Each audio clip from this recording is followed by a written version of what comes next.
हजरात इत्मीनान के साथ तशरीफ रखें। अब सवाल जवाब का सिलसिला शुरू होगा और उसके सिलसिले में गुजारिश ये है कि डॉक्टर साहब ने जिस उन्वान पर खिताब किया है उसी खिताब से मुताल्लिक आपके जहन में जो सवाल हो वो करें, गैर मुताल्लिक सवाल मत कीजिएगा। दूसरी बात यह है कि इस जानिब और उस जानिब माइक लगा हुआ है, जिनसे आपको सवाल करना है वो निहायत इत्मीनान के साथ तशरीफ लाएं और माइक से सवाल करें, डॉक्टर साहब जवाब देंगे। और इसमें इत्मीनान और सुकून को बरकरार रखें, किसी भी तरह एक दूसरे पर पेशकदमी न करें, बल्कि एक साहब सवाल कर लें, इंतजार करें, जब वो सवाल कर चुके हैं, जवाब सुन चुके हैं, तो दूसरे साहब आए अपना सवाल करने के लिए।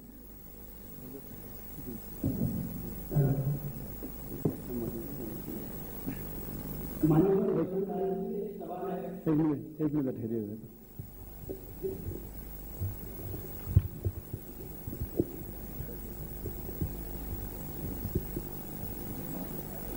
कुछ चंद रूल्स और रेगुलेशन है, इंशाल्लाह आपको पहले सवाल किया जाएगा। जैसे कि मेरे साहब ने कहा कि सवाल पूछने से पहले आप अपना नाम कीजिए, नाम बताना इंशाल्लाह। उसके बाद आपका प्रोफेशन क्या है, आप क्या काम करते हैं। इसके बाद एक सवाल एक वक्त पे पूछिए और सवाल मुख्तसर होना चाहिए, 2 या 3 सेंटेंस, उससे ज्यादा मतलब लेक्चर तकलीफ हो जाती है। 2 या 3 सेंटेंस होना चाहिए, उससे ज्यादा नहीं। और हम हमारे गैर मुस्लिम दोस्तों को पहला वक्त देना चाहते, तो ये मेरी ख्वाहिश है कि जो गैर मुसलमान लोग हैं, गैर मुस्लिम दोस्त है, भाई है, उनको पहले पूछने की इजाजत दी जाए। जब गैर मुस्लिम के सवालात खत्म होने के बाद फिर अगर वक्त रहा तो इंशाअल्लाह मुसलमानों को मौका दिया जाएगा पूछने के लिए। 2 माइक यहाँ रखे गए हैं, एक लेफ्ट के ऊपर, एक राइट के ऊपर, और एक खवातीन के लिए पीछे एक माइक रखा गया है। तो इंशाअल्लाह टर्न बाय टर्न एक सवाल लोग पूछ। सॉरी, तो आपको चलना पड़ेगा हमारे साथ, कुछ तो तक आपको जिद्दोजहद करना पड़ेगा, जिद्दोजहद।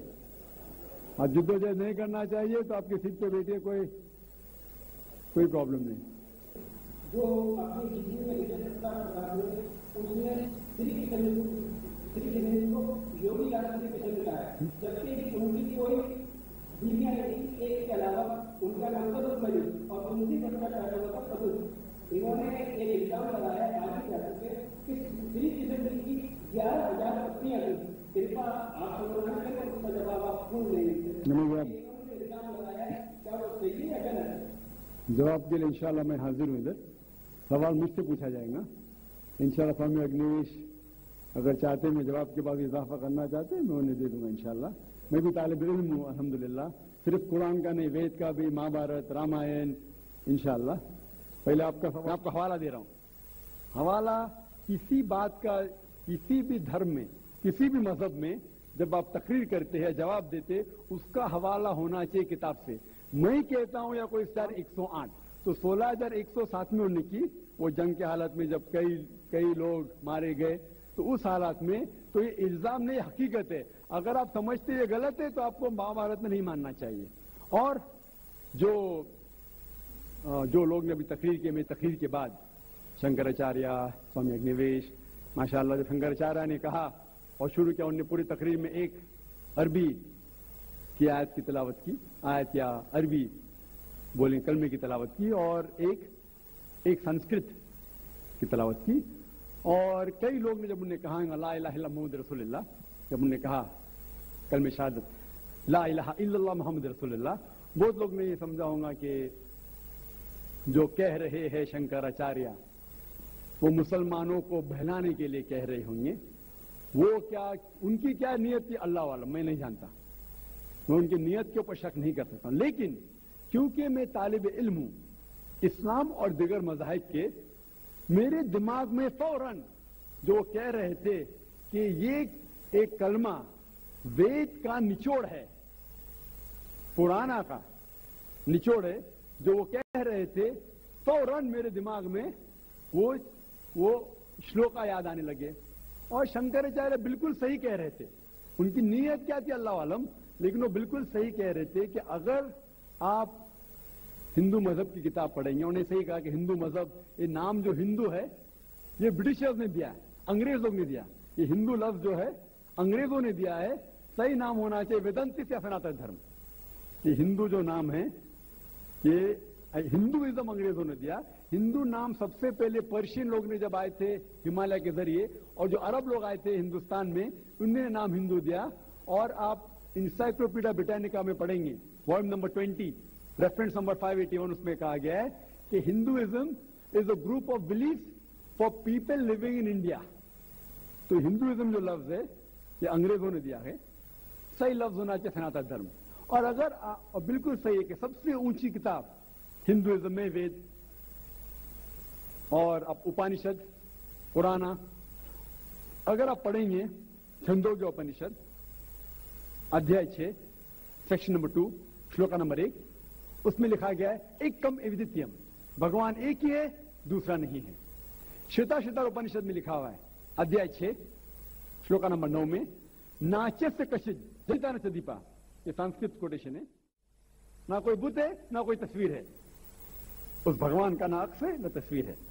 और आगे लिखा हुआ है यजुर्वेद में अध्याय 40 श्लोका नंबर 9 में अंधात्म प्रविशंति या असम्मुति उपास्ते। अंधात्म अंधकार, प्रविशंति मतलब अंदर जाना। वो लोग अंधकार में जा रहे हैं, वो लोग जो लोग असम्मुति की पूजा करते हैं। असम्मुति मतलब कुदरती चीजें, हवा, आग, पानी, जो लोग कुदरती चीजें की पूजा करते हैं। और आगे श्लोका कहता है कि वो लोग और गहराई अंधकार में जा रहे हैं जो लोग संभूति की पूजा करते हैं। संभूति गाड़ी, बुत, ये जो बनाई हुई चीजें हैं उसकी अगर पूजा कर रहे हैं तो और अंधकार में जा रहे हैं। और आप पढ़ेंगे ऋग्वेद, चारों वेदों से सबसे ऊंचा वेद है ऋग्वेद। ऋग्वेद में लिखा हुआ है जिल्द नंबर 1 बुक नंबर 1 किताब नंबर 1 अध्याय हिम नंबर 164 श्लोका नंबर 46 एकम सत विप्र बहुधा वदान्ते, जिसके मानी है सच एक है, सच्चाई एक है, भगवान एक है। और संत लोग भगवान को मुख्तलिफ नामों से पुकारते हैं, लेकिन भगवान एक है। और जो उनने संस्कृत में श्लोक पढ़ी वो आदि श्लोक थी, पूरी श्लोक में पढ़ूंगा इंशाअल्लाह। वो श्लोक जो उन्होंने पढ़ी वो ब्रह्म सूत्र है, हिंदुइज्म के ब्रह्म सूत्र है। एकम ब्राह्म द्वितीया नास्ते, आदि पढ़ी पूरी है। एकम ब्राह्म द्वितीया नास्ते नहना नास्ते नास्ते किंचन, जिसके मानिए भगवान एक ही है, दूसरा नहीं है, नहीं है, नहीं है, जरा भी नहीं है।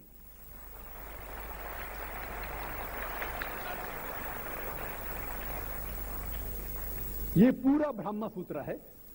वक्त की किल्लत की वजह से उन्हें आधा पढ़ा, और मुझे ऐसा लग रहा था जैसे कि उनने मेरी एक तकरीर सुनी जिसका मौजू है similarities between Hinduism and Islam.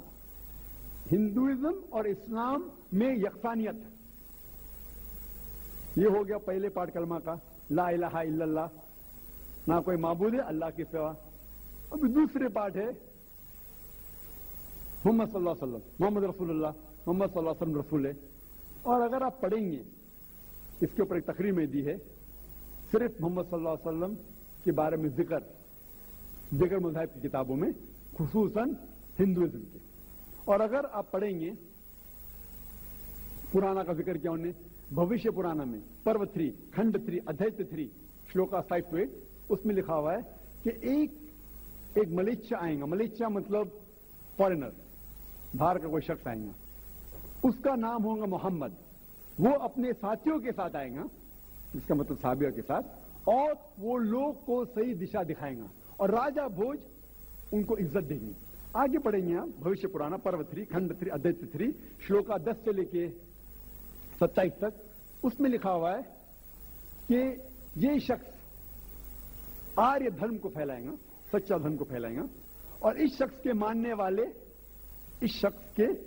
मानने वाले दाढ़ी उगाएंगे, सिर पे शेंडी नहीं रखेंगे, लोग को नमाज के लिए बुलाएंगे, एक इनकलाब दुनिया में लेके आएंगे, गोश्त खाएंगे लेकिन सूअर का गोश्त नहीं खाएंगे, और ये अपने तलवार के बल